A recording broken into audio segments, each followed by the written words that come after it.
Sejarah Masjid Nabawi dan keutamaannya. Masjid Nabawi menjadi salah satu masjid istimewa bagi umat muslim di seluruh dunia. Masjid ini dibangun oleh Rasulullah Shallallahu Alaihi Wasallam, utusan Allah Subhanahu wa Ta'ala, sekaligus Nabi terakhir. Shallallahu Alaihi Wasallam, dalam sejarah Masjid Nabawi menjadi saksi perjuangan dakwah Rasulullah hingga syiar Islam sampai ke berbagai penjuru dunia. Masjid bersejarah ini terletak di kota Madinah, Arab Saudi. Masjid ini semakin istimewa karena terdapat makam Nabi Muhammad Shallallahu Alaihi Wasallam dan para khalifah peradaban Islam awal. Sejarah Masjid Nabawi. Mengutip laman kisahmuslim.com, Masjid Nabawi juga menjadi pusat ibadah, kegiatan keagamaan di Madinah. Masjid ini juga menjadi salah satu destinasi yang biasa dikunjungi oleh umat Islam ketika menunaikan ibadah haji atau umrah. Menurut sejarah Masjid Nabawi, tempat ibadah satu ini merupakan masjid kedua yang didirikan langsung oleh Rasulullah SAW setelah Masjid Quba, di mana Rasulullah SAW langsung mendirikan Masjid Nabawi setibanya di kota Madinah. Lokasi pembangunan masjid ini merupakan titik di mana unta yang ditunggangi Nabi berhenti. Sebelumnya, lokasi tersebut merupakan tempat penjemuran buah kurma milik dua anak yatim bersaudara, yakni Sal dan Suhail bin Amr yang kemudian dibeli oleh Rasulullah Shallallahu Alaihi Wasallam. Awalnya, masjid tersebut hanya berukuran sekitar 50 kali 50 meter dengan tinggi atap sekitar 3,5 meter. Rasulullah membangun dengan tangannya sendiri kemudian dibantu oleh para sahabat dan kaum muslimin lainnya. Di sisi tembok, keempat sisi masjid ini terbuat dari batu, bata dan tanah. Sementara atap masjid terbuat dari daun kurma dan sebagian atapnya dibiarkan terbuka dengan tiang penopang yang terbuat dari batang pohon kurma.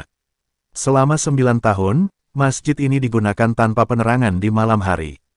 Hanya saja, ketika waktu Isya dibuat sedikit penerangan dengan membakar jerami. Di bagian sebelah pada salah satu sisi masjid, dibangunlah kediaman Rasulullah Shallallahu Alaihi Wasallam. Kediaman Nabi berukuran tidak terlalu besar dan tidak lebih mewah dari keadaan masjidnya, hanya saja terbangun lebih tertutup. Kemudian di zaman pemerintahan Umar bin Khattab, dinding kamar ini diperbaiki dengan bangunan permanen.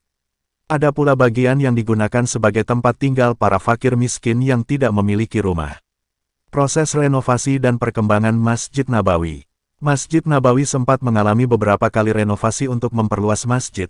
Sejak pertama kali dibangun oleh Rasulullah Shallallahu Alaihi Wasallam, Masjid Nabawi mengalami perbaikan untuk pertama kalinya di tahun ke-4 Hijriah. Setelah itu, Masjid Nabawi berulang kali mengalami perbaikan dan perluasan. Pada tahun 7 Hijriah, Rasulullah Shallallahu Alaihi Wasallam, kebijakan untuk memperluas Masjid Nabawi karena jumlah umat Islam semakin banyak dan masjid menjadi penuh.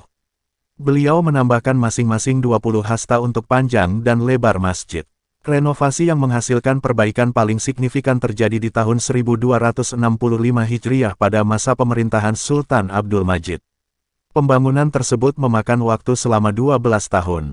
Dinding dan tiang-tiang masjid mulai dipercantik dengan ukiran dan kaligrafi indah yang masih bisa disaksikan sampai saat ini. Di zaman modern, Raja Fahd bin Abdul Aziz memiliki peran yang cukup besar dalam perluasan Masjid Nabawi. Hasilnya, luas seluruh bangunan masjid kini menjadi 165.000 meter persegi.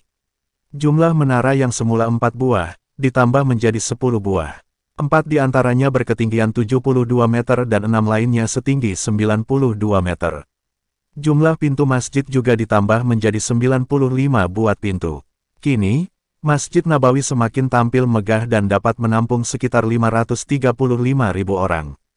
Keutamaan dan keistimewaan Masjid Nabawi. Masjid Nabawi juga memiliki keutamaan yang berbeda dari masjid-masjid lainnya. Rasul menjelaskan bahwa melaksanakan ibadah sholat Masjid Nabawi ternyata memiliki pahala yang berkali-kali lipat dari masjid lainnya. Hal ini turut disebutkan dalam hadits dari Jabir radhiyallahu an bahwa Rasulullah bersabda, "Satu kali sholat di masjidku ini, lebih besar pahalanya dari 1000 kali sholat di masjid yang lain, kecuali Masjidil Haram. Dan 1 kali sholat di Masjidil Haram, lebih utama dari 100.000 kali sholat di masjid lainnya." Hadis riwayat Ahmad. Rasulullah SAW memberikan keistimewaan khusus di Masjid Nabawi yang tidak dimiliki masjid lainnya, yaitu adanya raudat taman mulia. Hal ini sebagaimana sabda Rasulullah Shallallahu Alaihi Wasallam, yang artinya, di antara rumahku dengan mimbarku, terdapat salah satu raudat taman dari taman-taman surga. Muttafaq alaih. Semoga sahabat semua dimudahkan dan disegerakan untuk ibadah di Tanah Suci, baik haji maupun umroh. Amin ya robbal alamin. Jangan lupa, untuk like, share dan subscribe channel Kang Santrin Deso ini.